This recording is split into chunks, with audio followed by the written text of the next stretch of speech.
The probe into documents marked classified is expanding after a batch was uncovered at former Vice President Mike Pence's home in Indiana. Things are getting interesting, and more interesting. Let's get to CBS's Jared Hill to get us up to speed. Yeah. Jared, do we know how these documents ended up at Mr. Pence's home, and how were they uncovered? Yeah, so former Vice President Mike Pence here is saying, at least his attorneys are saying, that they found a small number of documents marked classified at his home in Indiana last week after a search that they did out of an abundance of caution in the wake of the situation with former President Biden, as well as President Biden and former President Trump.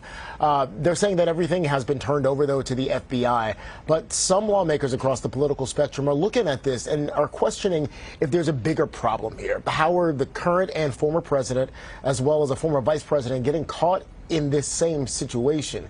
Now, there is apparently some legislation that's in the works to address this. When it comes to how it got there, the attorneys for the former vice president are saying that they were inadvertently packed up when he left the White House back in 2020, and that's how they ended up at the home. Back to you. Hey, and do we know, have we seen any response from former President Trump? Yeah, so actually he put something out on Truth Social, his social media platform, saying, quote, Mike Pence is an innocent man. He never did anything knowingly dishonest in his life. Leave him alone.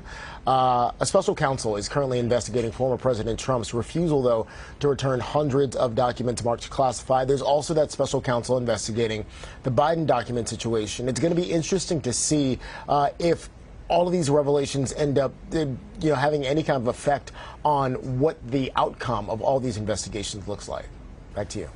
Jared, it seems like we'll be talking to you about this subject a few more times in the coming future, my friend. Don't go anywhere. We'll see. Thanks, Jared.